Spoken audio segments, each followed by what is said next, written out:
Saya Enggal Lovita Kisagotami. Di sini saya akan berpidato tentang menaikkan uang jajan. Dalam menjalani rutinitas kewajiban belajar, sebagai seorang anak saat ini dituntut untuk belajar yang rajin, tepat waktu, bangun pagi, dan siap-siap untuk berangkat sekolah. Sebelum masa pandemi ada, sebelum adanya corona, saat menjalani sekolah dengan disiplin. Sore hari, belajar untuk tugas besok pagi. Tidur lebih awal agar tidak kesiangan. Sebelum berangkat sekolah, saya selalu menyempatkan untuk sarapan dan bawa bekal ke sekolah, berupa nasi dan lauk atau bawa bekal uang jajan. Uang jajan setiap hari sudah menjadi tanggung jawab orang tua. Setiap pagi, orang tuaku memberiku uang jajan berkisar Rp25.000 sampai Rp30.000.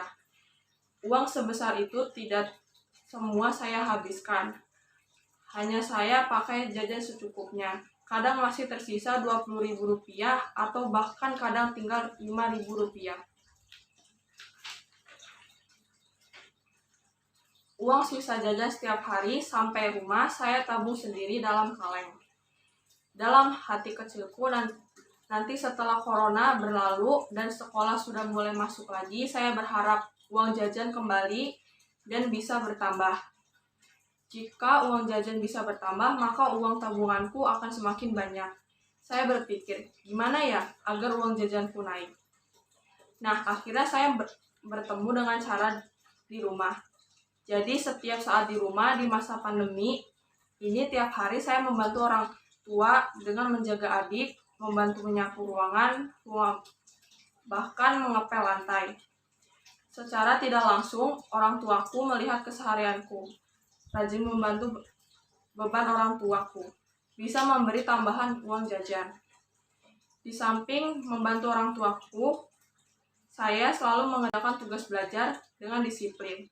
Bahkan tidak ada satu pelajaran pun tertinggal. Inilah teman-teman, nilai tambah agar kita semua bisa mendapatkan uang jajan lebih banyak. Mau tahu hasilnya? Selamat mencoba. Sekian dan terima kasih atas perhatiannya.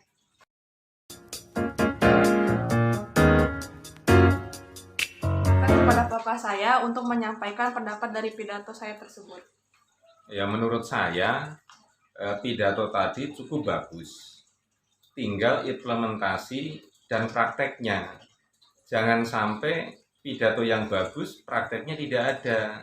Tapi saat ini apa yang diutarakan jujur 100% Angel betul. Semua pelajarannya tidak ada yang tertinggal. Kalau masa pandemi ini memang bangunnya ya jam setengah 6, jam 6 udah bangun. Tapi kalau masa libur, masa masuk sekolah tanpa ada corona atau sebelum corona ada, itu bangun pagi itu jam 5 udah bangun.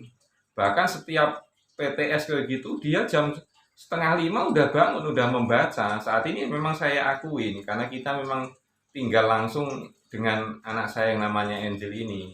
Makanya kalau dia minta uang jajan, saya siap.